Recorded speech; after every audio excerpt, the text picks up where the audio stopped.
আসসালামাইকুম স্যার। মাননীয় প্রধানমন্ত্রী কথা বলুন। দাও। হ্যালো হ্যালো, হ্যাঁ কি অবস্থা? মাননীয় প্রধানমন্ত্রী, সালাম আলাইকুম। সাবেক প্রধানমন্ত্রী শেখ হাসিনার আমলে একটি ন্যাক্কারজনক ঘটনা নাড়িয়ে দিয়েছিল গোটা জাতির বিবেককে।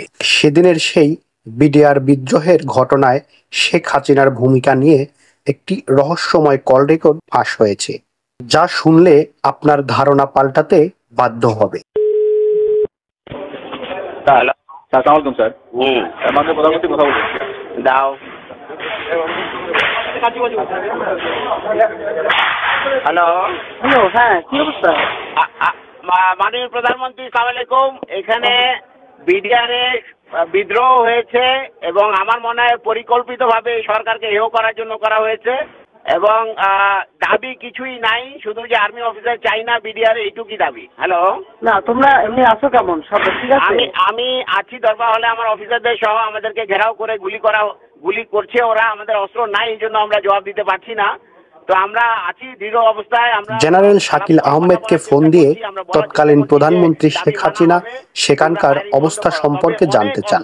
জেনারেল শাকিল আহমেদ ছিলেন অত্যন্ত দৃঢ় মনোবল নিয়ে।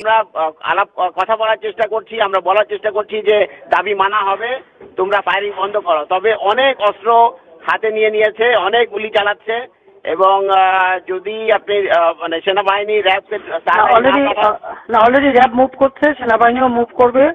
আমরা এই মেসেজ ওখানে পৌঁছে যাওয়ার কথা যে র্যাব এবং সেনাবাহিনী র্যাব চলে যাবে ওই সেরকম ওই দিক থেকে তিন সাইড থেকেই লোক চলে যাবে, 3 গেট থেকেই লোক যাবে, আর্মিও যাবে, র্যাবও যাবে। জি আপা, এটা যাবে। তোমরা একটা কাজ করাতে পারো যে কোন রকম ছবিগুলি যারা করাচ্ছে তাদের ছবিগুলি তোলা। আমরা এটা নিচ্ছি আপা, আমরা ভীতু না। তবে আমরা যেহেতু অস্ত্র নাই এবং ঘিরে ফেলেছে, এই জন্য আমরা এই অবস্থায় আছি। আপনি যত দ্রুত পাঠাবেন তত তাড়াতাড়ি পরিস্থিতি আমরা সামাল দিতে পারবো। কিন্তু আমার মনে হয় আবার মানে অন্যরকম ক্রস ফায়ারিং না হয় সেটাও দেখতে হবে। না অবশ্যই এটা হবে না, আমরা এটা নিশ্চিত করব।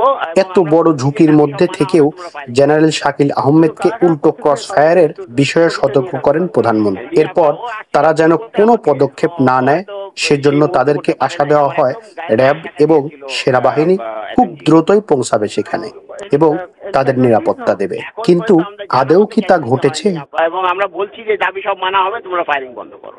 শুধু কারা কারা করতেছে তাদের দিকে একটু ছবিটা নিয়ে রাখা দরকার।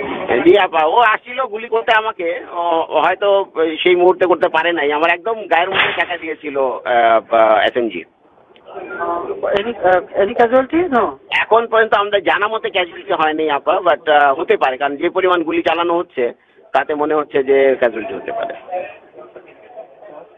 আমি দেখি হেলিকপ্টার পাঠানোর চেষ্টা করছি। আর আমরা সাহস হারাচ্ছি না, আপনি করবেন। জি, আমি ট্রুপ যাচ্ছে এবং হেলিকপ্টার পাঠাচ্ছি। ধন্যবাদ। আচ্ছা, ধন্যবাদ।